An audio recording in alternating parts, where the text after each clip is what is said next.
Hello, everyone. I hope you had a nice weekend. I wanted to say how much I enjoyed reading through the discussion post.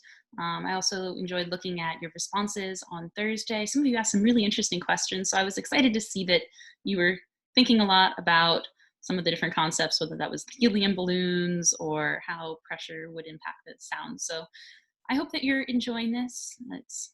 I know it's still a little bit weird being online, but I do think sound's a lot of fun, so I hope that you're getting something out of it. Today, we're going to talk about sound intensity or like amplitude in sound. And then later in the week, we'll be getting into a mini project. So more details on that later. I'll talk about that a bit more at the end of the video, and I'll definitely post more later in the week. But for now, let's just jump right into sound.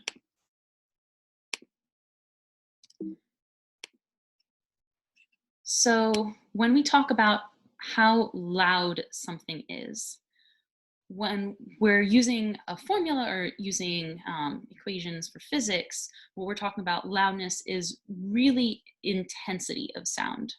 So how loud we think something is has to do with intensity, which in turn has to do with two main things.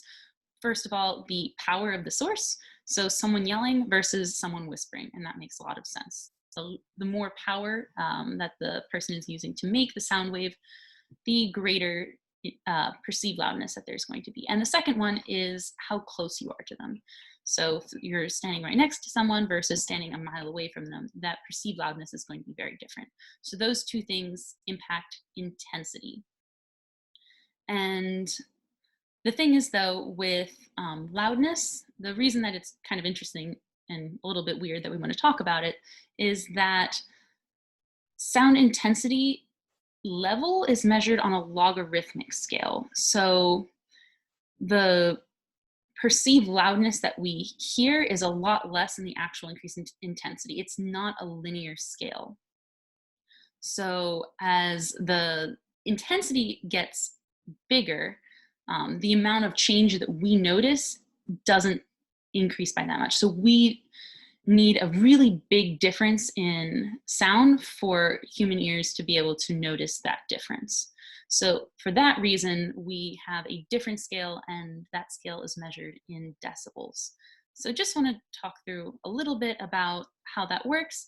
I don't want you to worry about any of the equations that you see. There is a logarithmic equation, but don't worry about it. I just wanted to show it because maybe for some of you, seeing it is going to help you to understand what we're talking about a little bit better. So the first one that you see, the I sub 0, is the threshold of hearing.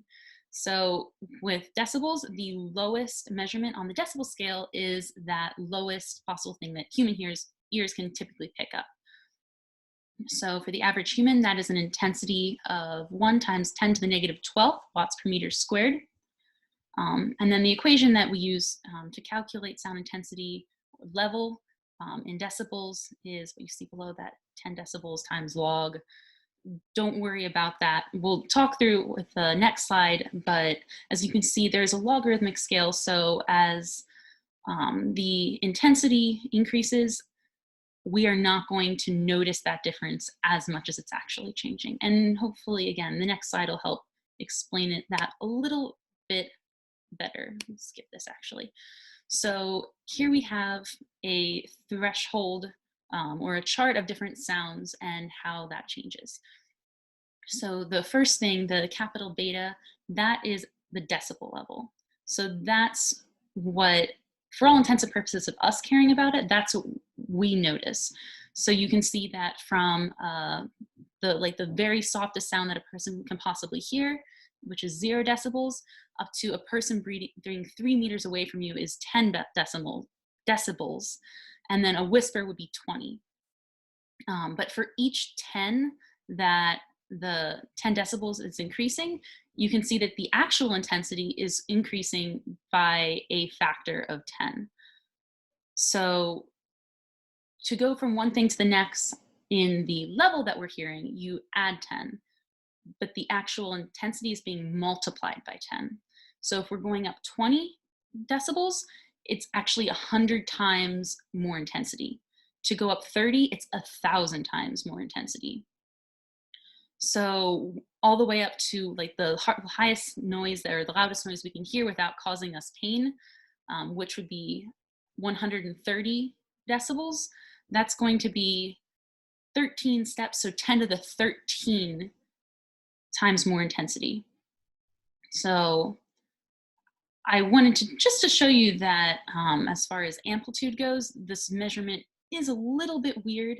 Um, and I also had kind of selfish reasons of wanting to introduce it because it ties in really well to one of my favorite things when it comes to sound, which is the example you've probably heard of people breaking glass with their voice. So it's not easy to do. Let me just put that out there right off the bat. I've been trying to do it and I've never gotten it to work for several reasons that I'll get into more. But the biggest thing for being able to break it is having to have a very intense sound. It's loud, intense, so you're going to need a lot of decibels to do that. So I thought this scale might help us go into it. But that's all we really need to do. I can even probably stop sharing the screen. I'll just go back here. But so the idea of breaking glass with your voice goes back to what I mentioned in the previous video about resonant pitch. So how everything has like a natural frequency that it's going to want to resonate at. So in order to break glass, all that you need to do is find that resonant pitch. So like flick the glass. And if you can create like either sing or play a note at that exact frequency, it's going, because that frequency is going through it, the glass is going to want to resonate at it. That's like the way it wants to do it. So if you can play it at a high enough intensity, like really, really loud, that glass will start vibrating or oscillating or moving at that frequency. And if you get it loud enough, it'll be moving so much that the glass can't keep going back and forth without shattering. It just, the structure of the glass is going to be broken because it's moving too much for the glass to stay in its shape. So in order to do it, you need to, first of all, be singing the right note. You can't just sing any note and expect glass to shatter. And the second part is you need it to be very loud. So yeah, the best setup would be if you manage to set up a speaker like right next to it and you could sing into a microphone and have the noise coming out of the speaker so you can really amp up your voice, because it is hard for the human voice to get loud enough. I don't know the exact decibel number where glass shatters. That would probably depend on the glass itself. Crystal is a lot easier to break than normal glass just because it's like pure. I did ask my mother if I was allowed to use one of her crystal glasses just to try and show it for you, because even if you can't break it, what you can sometimes do is you have a nice glass and you put like a plastic straw or something in it and you can sing right next to the glass at the right note. The straw will start moving. The glass will be moving just enough to make the straw move, even if it's not enough to make the glass break. Unfortunately, the crystal that she has was given to her by my great grandfather, and like I'm not allowed to break it. So unfortunately, we do not have that example today. But I would encourage you to go look up a video if you are interested, because it is really cool. I know Mythbusters has done something about like how to break glass. So that just all has to do with like the intensity of sound and making sure that you're at the right resonant frequency. So yeah, that's basically it for today. I just thought this was an important thing to cover. The main takeaway being that the decibel level is increasing by 10 for every multiple of 10 that you're increasing the actual intensity. So if you make the intensity 100 times louder, you're only going up by 20 on the decibel scale.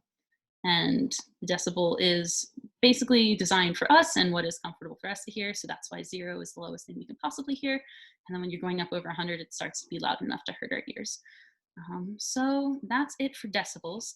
I did say that I'd go over what we're doing later in the week.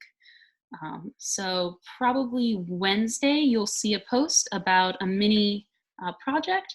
And because sound has so many cool applications, what I was kind of hoping to do is have like a mini research thing for you guys to do. Nothing too complicated, probably just like a one-page paper on whatever topic that you want to look into with waves. So I will provide more details on Wednesday. You'll have multiple days for class just to work on that.